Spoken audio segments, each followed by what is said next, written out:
BTV 전주방송에서는 앞서 두 차례에 걸쳐 옛 대한방직 부지 개발을 두고 전주시장 후보군들의 인식 변화를 살펴봤습니다. 여전히 개발과 특혜라는 좁힐 수 없는 시선의 간극을 확인할 수 있었는데요.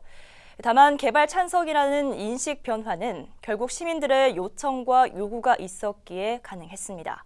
하지만 이 역시도 전체 시민의 목소리를 담보할 수는 없어 자칫 일반화의 오류를 범할 수도 있겠죠. 연속기획보도 마지막 시간, 거리에 나가 시민들의 목소리를 들어봤습니다. 박원기 기자입니다. 지난 대선에서 광주 시민들의 요구 중 하나는 복합 쇼핑몰의 필요였습니다. 민주당이 반대를 하면서 광주 시민들은 반발을 했었는데 그 저변은 과연 누구를 위한 반대냐는 물음이었습니다. 일부 상인을 위해 전체 시민 권리가 빼앗긴다는 점, 그리고 원룸 쇼핑에 따른 자금의 역외 유출 등은 부작용으로 꼽혔습니다. 행정학에서는 소수의 큰 목소리가 전체의 의견을 또는 소수의 강한 의견이 침묵하는 다수의 의견을 대신하는 현상을 침묵의 나선 이론으로 설명합니다. 여러 가지 공동정책 의사결정 과정에서 소수의 어떤 강력한 액터들의 어떤 의견들이 여론을 주도할 수 있거든요. 네. 그런 경우에 왜곡 가능성이라든지 이런 부분들이 존재를 합니다. 때문에 여론을 살피고 공론화하는 게 중요합니다. 이런 다양한 이해관계자들 속에서 이런 어떤 의견들을 잘 조율하고 조정하는 이런 게 굉장히 중요하다고 생각을 합니다. 자, 그렇다면 옛 대한방직 부지 개발을 위한 전주 시민들의 의견은 어떨까? 네, 저는 전주 시민들이 과연 어떤 생각을 가지고 있는지 알아보기 위해 이렇게 길거리로 나와봤습니다. 대한방직 부지 개발과 관련한 찬반 의견 날 것 그대로를 알아보기 위해서인데요. 이렇게 스티커를 붙여서 시민들의 찬반 의견을 살펴보도록 하겠습니다.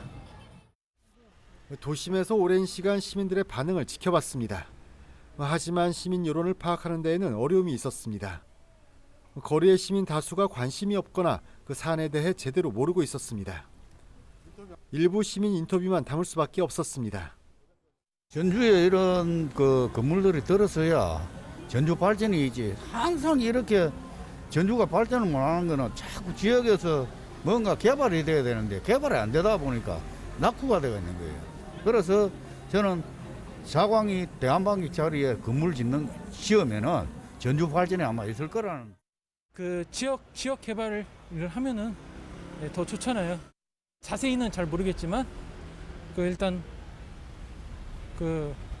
뭐가 들어왔든 그러니까 어떤 데가 들어왔든 간에 일단 이게 지방 쪽이 일단 뭐가 좀 개발이 되면은 저는 그게 더 나을 것 같아서.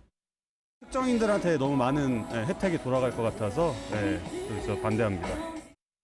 그냥 딱히 질 필요가 없다 생각해가지고. 그 부지가 어딘지 알아요? 네, 아니요, 관심 없어요. 관련해 시민사회단체는 개발에 대한 희망을 이야기하는 언론과 후보군들의 선심성 공약이 자칫 여론을 호도할 수 있다고도 봤습니다.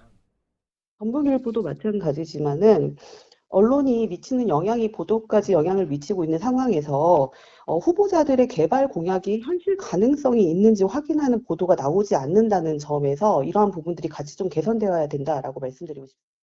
시민 전체를 대상으로 투표를 할 수도 없습니다. 때문에 어떤 의견이 다수 시민 의견에 부합하는지도 역시 정확히 알 수 없습니다. 자, 오는 6일 지방선거에서 전주시의 뜨거운 논란 중 하나인 옛 대한방직 개발 이슈. 선택지는 많지 않지만 결국 선택은 시민들의 몫입니다. BTV 뉴스 박원기입니다.